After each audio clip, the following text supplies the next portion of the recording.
Advice number 16.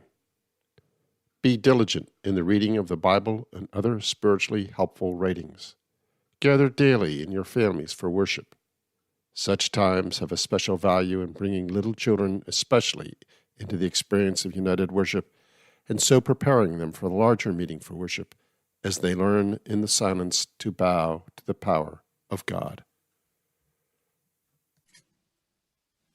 This is the Ohio Yearly Meeting Greek Bible Study, session number 25, and we are reading the Gospel according to John. We left off in chapter 14 at verse 17. We had begun a little bit after that, but we will begin there at verse 18. Are there any questions or comments from last week? This is David. I don't know if we had talked about it before, but I believe that everything he's saying is addressed to the plural, the you plural, which reminds me that our life in Christ is experienced communally in a congregation, and the promises come to us as we are gathered in his name and power. Doesn't mean we don't have our individual relationship with the divine, but unless there are exceptions that I'm not seeing, it appears that it's all you plural. As far as I can recall, everything is in the plural form here in the Greek when it refers to you. I don't remember the singular. There may be, but I think you're right about that. I do want to get back to one thing I mentioned last week. If you recall, this Greek verb pisteuo, it most often gets translated as believe, but it basically means to trust, have confidence in, put one's trust in, put one's confidence in. And the noun is similar. Pistis means belief, faith, trust. Well, I said I was wondering about the English word believe and what was its meanings in older English. And I looked that word up, and in Old English, the verb believe was belevan, as it would be pronounced, which meant to believe, but it also meant to trust, which is interesting because that's the word you see, of course, in the early modern English King James Version, believe. But the word believe used to mean trust in older English, in Old English especially, the belevan. So that was an interesting discovery for me. Okay, I'm going to begin reading chapter 14, verse 18. As I said, we had already begun some of this. I will not leave you orphaned. I am coming to you. These are the plural yous. In a little while, the world will no longer see me, but you will see me because I live. You also will live. On that day, you will know that I am in my Father, and you in me, and I in you. For they who have my commandments and keep them are those who love me. And those who love me will be loved by my Father, and I will love them and reveal myself to them. Judas, not Iscariot, said to him, Lord, how is it that you will reveal yourself to us and not to the world? Jesus answered him, Those who love me will keep my word, and my Father will love them, and we will come to them and make our home with them. Whoever does not love me does not keep my words. And the word that you hear is not mine, but is from the Father who sent me. In the King James, it's all in the singular. He that hath my commandments and keepeth them, he it is that loveth me. And he that loveth me shall be loved of my Father, and I will love him. Oh, no, I was talking about the word you. Okay. When David was asking, it's the word you. It's actually the plural. The version you were reading had it in the plural also. Yes, it is. Okay. Where the word you occurs, it is in the plural. That's all I'm saying. All right. Not only you, but they and those and, Yes. all the pronouns are in singular in the King James. I think you're misunderstanding what I'm saying. It's the word you rather than thee that I think David was talking about. Okay, I'm just saying that when you were reading just now, you were using plural right. pronouns rather than singular. Okay. I will not leave you orphans. I am coming to you. Again, these are plural yous, okay, in the Greek. yet a little time, and the world no longer, again, this is a word I've talked about before. It's not the usual word for see, it's the word will notice or perceive. The world no longer perceives me, but you see me or you perceive me, you notice me because I am alive, and you, plural, will be living, will be alive. In or on that day, you will know, and that's again the verb that has a sense of experience. You will experience that I am in the Father, in my Father, and you, plural, are in me, and I in you, plural. I don't think it necessarily implies a communal. I think that you can use the plural you and still have it mean each. I think I also would agree with that in what we've just read today, that it's Christ being in us individually or being in you, the people that were being addressed by Jesus in this passage. But individually. Yes. That would make sense as a practical matter, because people often in the world might not be able to be in a physical community with other people who could worship in a way that was like Christ is describing. Because here we get the singular. This is a participle, the one having my commands and keeping them. That one is the one loving me.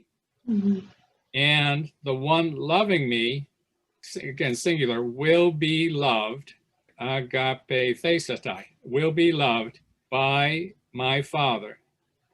And I will love him, and I will become a parent. I will make myself manifest to him. And Judas says, not the Iscariot, Judas, Lord, what has happened that you are about to make yourself apparent and not to the world? Jesus answered and said to him, if anyone loves me, he will keep my word or my words, and my Father will love him, and we will come to him, and we will make a dwelling place, we will make ourselves a dwelling place with him or alongside him. The one not loving me does not keep my words, and the word which you hear is not mine, but rather that of the one who sent me. Lots of participles here. It's really talking about the Spirit of Christ within us individually, the light of Christ within. Is there any significance to the fact that we have a masculine gender here? English repeatedly saying him. Is that strongly indicated in the Greek, or can that be anyone? Okay, let's go back to Greek and Old English, older English. The pronouns in modern English ordinarily reflect gender. However, in older English, Shakespearean English, King James English, English before December 25th, 1968, the masculine included both the male and female. He who is without sin, let him cast the first stone, meant anyone, he or she. Whereas she could only mean the feminine in older English. She was marked for femininity, whereas he was an unmarked linguistic category. And it's just a shorthand way of doing things, so that whenever the masculine was used in older English, it meant both. An actor could and was both a male or a female, whereas actress could only be a female. Man does not live by bread alone. That could be either a male or a female, whereas woman was marked for femininity, femaleness or whatever, and it only meant female. That's pervasive throughout the English language. It likewise was pervasive throughout Latin, Greek, Russian, Polish, Lithuanian, and many other European languages. Things have just changed in our generation in English with the insistence that the masculine form only referred to a male. But that was not the case throughout the history of English. In the Greek, this word autos, is it gender non-specific? Is it inclusive? It's grammatically masculine, but it doesn't necessarily mean a male figure only. And that's consistent. Is it the word autos here?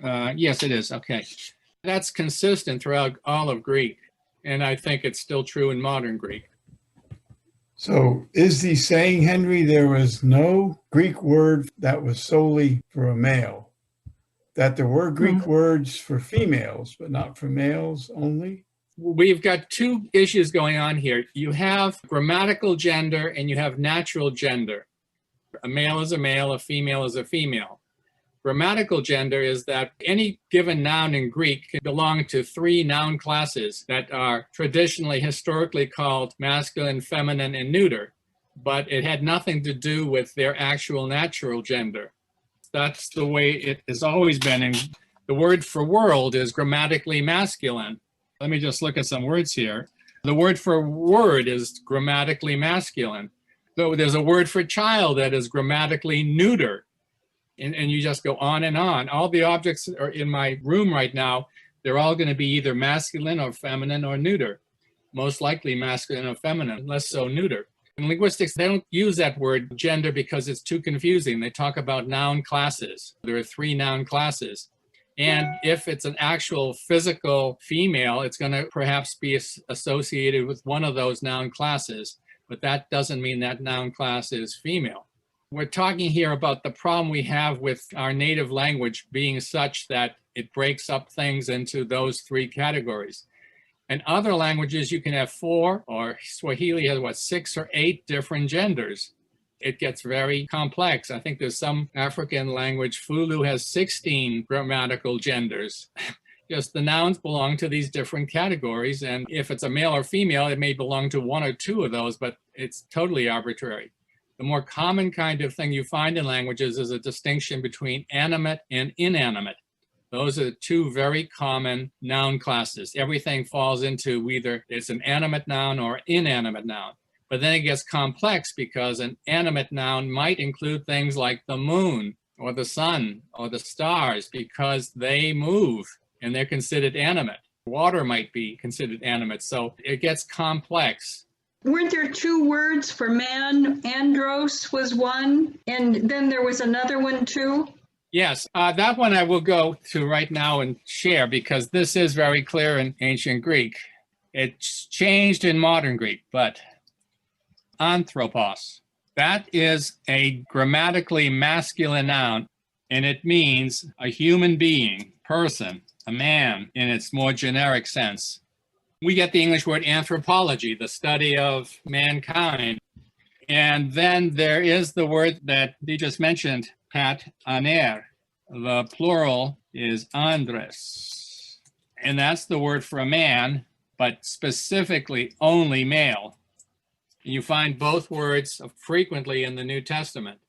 Of course, in the King James Version, man would be the translation for both of these. Man, in the oldest form of English of 1,000 years ago, meant anthropos, any human being. Like I said, man does not live by bread alone. These 2 Greek words are very clear and very distinct as to their meaning. Let me expand on why I raised the question. I feel that there's a pastoral as well as a theological question at stake here.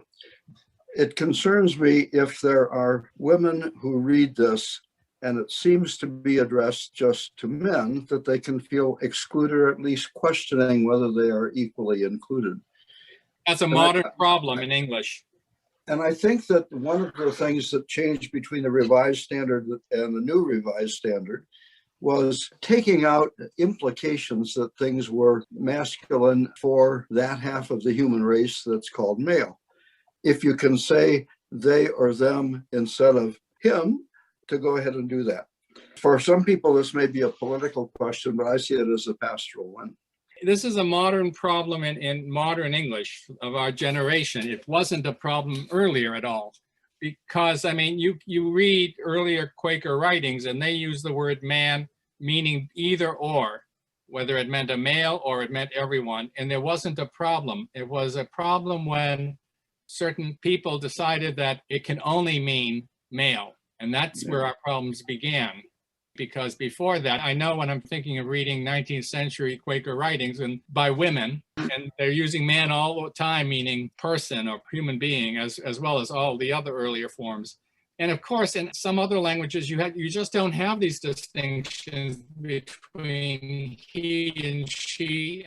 Filipino languages, there's just one pronoun there for he or she or it. Chinese, there's only one pronoun for he, she, it. You don't separate these things. Whether a culture is discriminating against women has perhaps nothing to do with what their language says, because frequently they don't have these distinctions that we have in English with pronouns. Like I said, in earlier English, there wasn't this natural gender kind of thing. There's still some leftovers of that, where you might call a boat a ship. She's a great vessel. If you read some Shakespeare, you'll sometimes still see him using masculines for certain nouns that are neuter today, grammatically neuter, like calling the sun, his orb or something, when it would be its orb today. Those are just leftovers from an earlier time when it wasn't a natural gender thing. It was grammatical gender. And it's a completely different thing. So that's why, as I said, linguists do not use that term gender. They'll talk about nouns belonging to different noun classes, because otherwise you get this confusion that gets to be very frustrating in modern English. So let's continue. Verse 25. I have said these things to you while I am still with you, but the advocate, the Holy Spirit, whom the Father will send in my name, will teach you everything and remind you of all that I have said to you. Peace I leave with you, my peace I give to you. I do not give to you as the world gives. Do not let your hearts be troubled, and do not let them be afraid. You heard me say to you, I am going away, and I am coming to you. If you loved me, you would rejoice that I am going to the Father, because the Father is greater than I. And now I have told you this before it occurs, so that when it does occur, you may believe. I will no longer talk much with you, for the ruler of this world is coming. He has no power over me, but I do as the Father has commanded me, so that the world may know that I love the Father. Rise, let us be on our way. Henry, Yes. what's it mean greater in the Greek? What verse? 28. For my Father is greater than I. I want to see if that has other meanings besides, hold on a second. It is the word big. It's the normal word for big, bigger, biggest. Megas. If you know the word megas or mega, like omega is the big O. Megas, large, great, big. Also means surprising. Sublime, important, more important than I. That's interesting.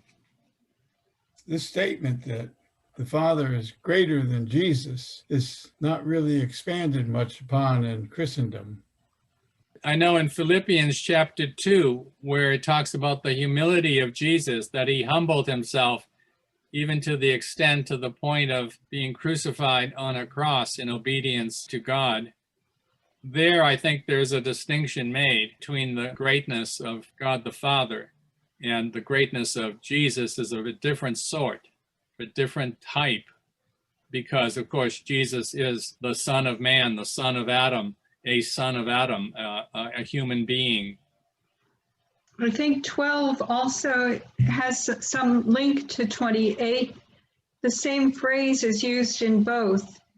I go unto my Father is said in each one. And also in each one, he uses the word greater.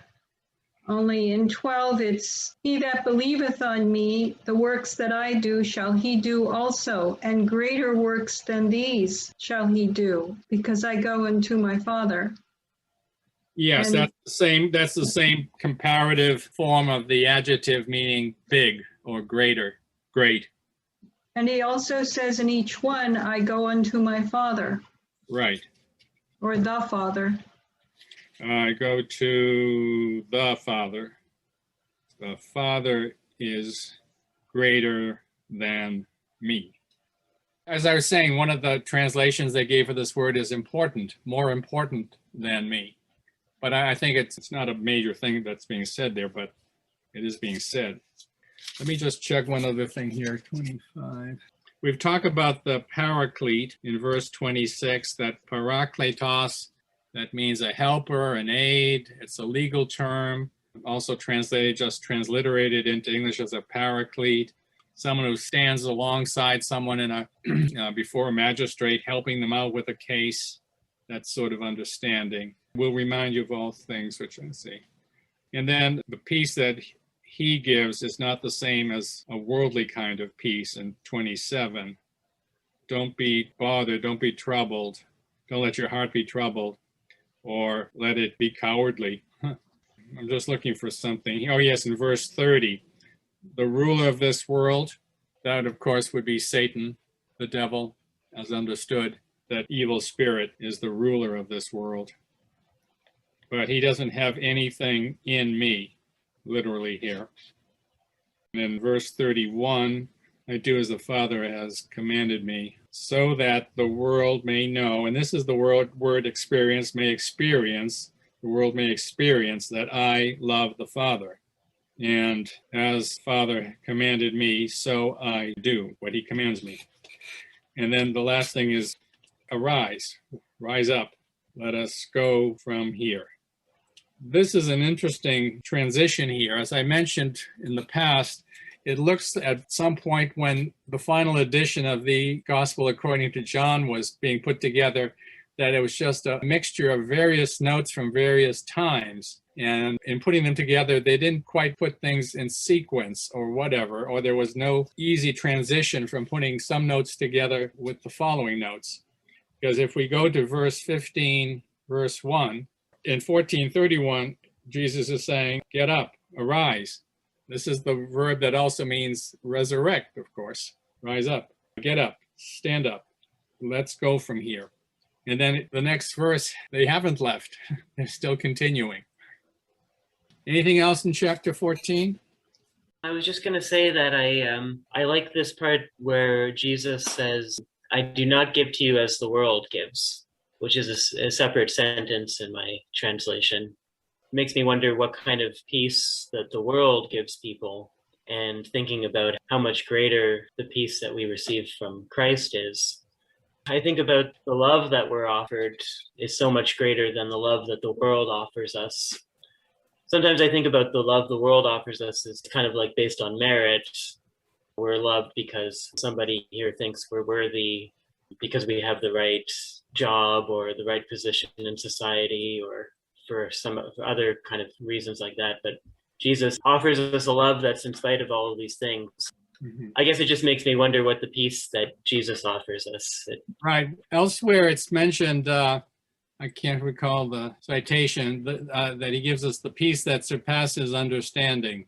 That certain type of peace of mind that is really the Sabbath, that rest. Sabbath is the Hebrew word for rest. And that is the rest that we are to enter into. I'm assuming this is the same kind of peace that we're talking about here. Sabbath is anaposis in Greek. And it's a word that's found fairly frequently in early Christian writings. It's almost the equivalent of the kingdom of God. It's something to be sought, something to enter into. The Sabbath rest, it goes back to God creating the universe and then rested. Also, I just, in talking about this word love, have I talked about the fact that English has a very general word love? We also have a word like, but ancient Greek had several words for love. I think I've talked about that. Yeah, these mention it like agape. Yes, that's the word that's being used here in the verb form. And then there's the word philia, and also storge, and also eros. Agape is the word being used here, and that's this love that so often is translated as unconditional love. But it really has that sense of the kind of love you would want to have. The kind of love you should have is the kind of love you would want from others, like in the golden rule kind of love. Do unto others as you would have them do unto you. That's what I've been told was the basic meaning in the first century. Philia, like in Philadelphia, the city of brotherly love. This is the kind of love you have for friends. Storge is the kind of love you have for family members, wife and children. And eros is the word for sexual love. So you have several different words in Greek for love, and these are just the noun forms. But in English, we just have this general word love, but we also have a watered down form of it, like, meaning similar, but not as strong as love. I would mention that when I was a high schooler, my parents took a college group to Chicago to hear Martin Luther King give a sermon, and I went along with him. And it made quite an impression on me that he unpacked 3 of those 4 Greek words for love, differentiating what he was calling for in terms of a principle of nonviolent resistance and not retributive against those who were persecuting them. And he wanted to take it beyond the sentimental sense of love toward something that was Christ-like and that was forgiving and that took pain and suffering upon oneself rather than inflicting it. The things that Paul discusses in 13th, 1 Corinthians. It has touched me all these years that it's important to know these underlying richer dimensions of the English word love as it is used here. Yes. It seems that none of these 4 versions of love match what we might think God feels for us or hope that God feels for us. And isn't that why we might think that his love is different from any of these loves? Well, I think the word that is used consistently when it's saying God loves us, as it's saying here, is the verb form of agape, which I do not think is ever used in a sentimental sense. I can't think of any case. Whereas you could probably say that of some of the other words there. Even if we are using one of these 4 words, that's just because you have to use some word. But that doesn't necessarily mean that God's love for us maybe it most resembles this, but it doesn't mean that that's what God's love is like. It resembles. Obviously, the Creator loves what he makes. And then in what David was saying about peace, a peace for us, or the peace that the world gives, is dependent on what's happening to us in our lives generally. But the peace that God can give us, or that Christ can give us, is independent of that. Any terrible thing can be happening to us, but we can still have Christ's peace because of God's love. Yes. These seem to be only shadows of God's love and peace. I'm just looking up the word eirene, which is the word love here, means a state of concord, peace, harmony, a state of well-being, peace. According to the prophets, peace will be an essential characteristic of the Messianic kingdom, summum bonum in Latin.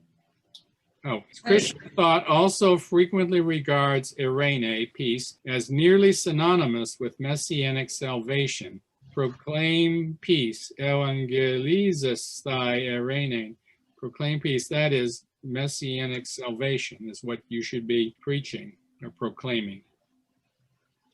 I think that when we don't feel peace, we feel somewhat fragmented or something is missing, something we need. And the peace that God provides us with is fullness and wholeness and perfection. So that regardless of what is attacking us in the world or depriving us in the world or in some way harming us or fragmenting us, that peace of God is so powerful and whole that it supersedes anything that can happen to us in the world. It's more powerful than what the world aims at us. Yes, there's something in one of the Gospels Jesus is talking about. I'm just trying to think of how it goes now. He's saying, in terms of someone who could kill you, beware of someone who not only kills the body, but also the soul, can destroy both body and soul. And that's the kind of peace someone can have, or our aim is to have that peace, that is that peace in both cases. That God is, we're feeling it so that we are not so afraid of someone who can destroy our bodies. Or our dignity or our reputation or any of those things that we feel that we need in the world and need to protect. The love and peace of God is so powerful that we can accept those losses and not be rattled by them, serene in that peace. William Dewsbury, I think I mentioned here once before, somewhere wrote that his prison keepers could only keep him in prison as long as it was the will of God and no longer. That God always had the final say. And it gave him a certain peace that his tormentors, his keepers, just didn't have that power, that same power that God had. And that he was in peace. He clearly was in deep, deep peace. And Jesus said the same thing to Pilate, I think, that he couldn't do anything to him if that power had not been given to him by God. Right. It's a deep, deep faith. And I think out of that deep faith is a deep peace. This peace that surpasses understanding. It's not conditional in terms of what someone can or cannot do to an individual. I think of it sort of like the power of the sun. Anything you throw at the sun is immediately going to burn up because it's going to be so overwhelmed by that power. Yeah. Okay, let's go on. I'm going to read through verse 11. We may not finish that section today, but I'll read through it. This is chapter 15, verse 1. I am the true vine, and my Father is the vine grower. He removes every branch in me that bears no fruit. Every branch that bears fruit, he prunes to make it bear more fruit. You have already been cleansed by the word that I have spoken to you. Abide in me as I abide in you. Just as the branch cannot bear fruit by itself unless it abides in the vine, neither can you unless you abide in me. I am the vine, you are the branches. Those who abide in me and I in them bear much fruit, because apart from me, you can do nothing. Whoever does not abide in me is thrown away like a branch and withers. Such branches are gathered, thrown into the fire, and burned. If you abide in me, and my words abide in you, ask for whatever you wish, and it will be done for you. My Father is glorified by this, that you bear much fruit and become my disciples. As the Father has loved me, so I have loved you. Abide in my love. If you keep my commandments, you will abide in my love, just as I have kept my Father's commandments and abide in his love. I have said these things to you so that my joy may be in you and that your joy may be complete. Again and again, this word abide occurs, and the basic meaning of that Greek word is remain or stay or continue. It's an ordinary word in Greek.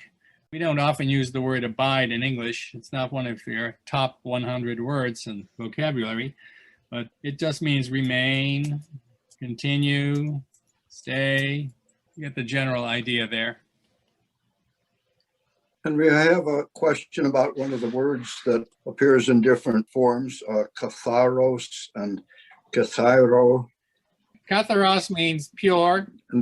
At the adjective, katharos, K-A-T-H-A-R-O-S.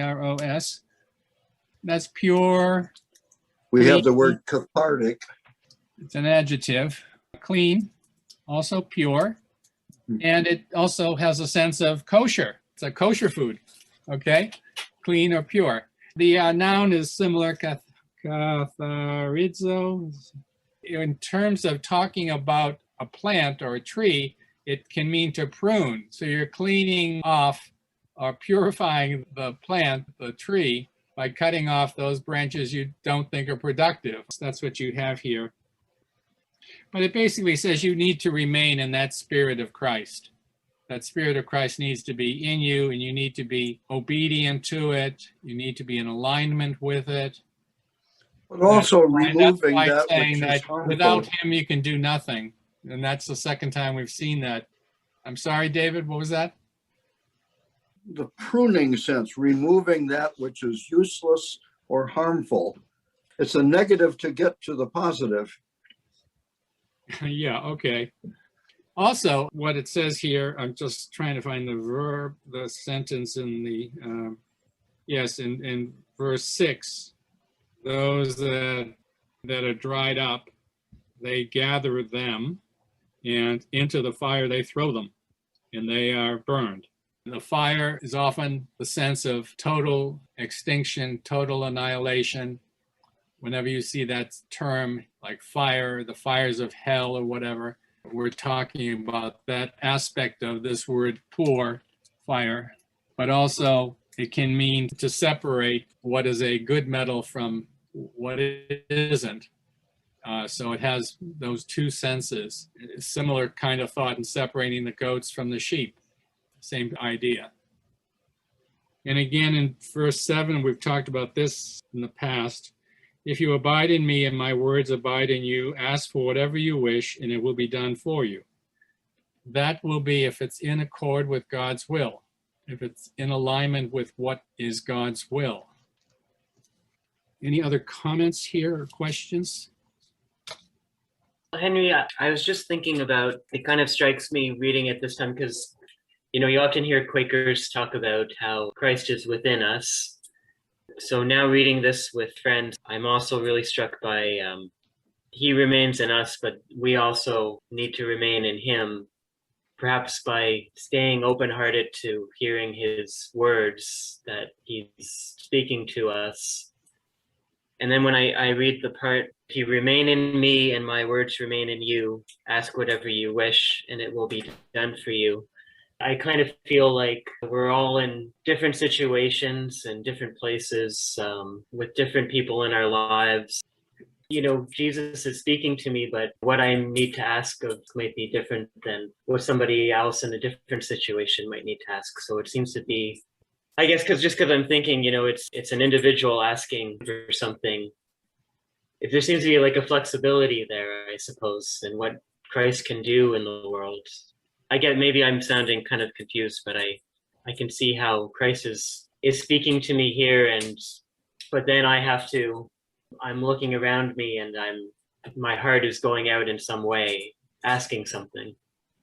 I don't know if that makes sense, but I think I can understand what he's saying because I have those kinds of feelings myself. There are times when there's just a human part of me that is asking for something and I'm not actually thinking what I'm really asking for. Sometimes you may get your wish fulfilled and you don't want it fulfilled when you find out what the results of that is. And I think there's something deeper being said here about the true wanting of something. I mean, as soon as we say, I want something, there's something of myself in it. But how much of myself and what part of myself is it that wants that? Is that the deeper spiritual side of me? Or is that a more human animal side that wants something? That's a question that needs to be asked. I'm thinking of it in terms of God being aware that our needs will be met, even though we don't ask for it, sort of like the manna that came after Exodus. People needed to be fed, and they were. And it wasn't because they sat down and asked for a specific thing, but they knew that they needed food, and food was provided. And I think it may be in that same vein, at least that's what's come to me today, that the same kind of confidence that God will provide for us as we need it, not what we want necessarily, but what we need. That's what I took from it. Well, there's that whole passage in the Sermon on the Mount saying God knows what we need. He knows what the birds of the field, the lilies, what other creatures need and are taken care of. I think sometimes with our addictive natures, we sometimes want so much more than what we should be wanting. In some ways, I think parts of us may be bottomless pits or bottomless abysses needing to be filled. We think it's something material, something physical, something worldly, when the only thing that will satisfy us is God and not some material creature. If we're hoping to be as much like Christ as possible and have Christ working through us, then we should hope what Christ would want. On verse 7, I find it powerful that the first clause is quite conditional. If you abide in me and my words in you. And I think that takes us beyond some of the magical thinking and activity that I've seen, that people think they can conjure up special favors. But all of this is saying what will happen when we are dwelling in Christ, not whether we use certain words. I don't know if others are as bothered as I am by those under religious guides who want to do magical things. 7 says, if you are remaining in me and my words are remaining in you, whatever you may want, ask for, and it will happen for you or to you. It will happen. Yeah. I think a lot of people who are maybe to us seeming to be doing magical thinking really know perfectly well that that's what they're doing, but they're desperate. And I don't feel, it doesn't bother me that they're doing it. I just feel that it's unfortunate that I wouldn't judge them for that. Well, it's a problem, a more general problem of the nature of prayer. So many people out there think that prayer is basically asking for things from God. I mean, you get that general sense that that's their first understanding of what it means to pray, to beg God for things, to ask God for things. You know, gimme, gimme, gimme. God is this Santa Claus in the sky kind of thing, unfortunately. It's such a narrow understanding of God that I don't know where you go with that. But many of them know that, but they're just desperate. Many don't know that. Many are not aware of a greater God than that. Phillips translated that verse 7, if you live your life in me, and my words live in your heart. I would keep it remain, if you remain in me, because you're getting a spiritual sense here. If you live, that's, I think you're stretching it a little bit, and I don't think that's what it's actually saying here, because it is the word remain or abide or stay. If you stay in me, in my spirit, if you remain in my spirit, I think live, I mean, it's close, but. I think that the word inhabit must have some connection to the word abide. Do you know that it does?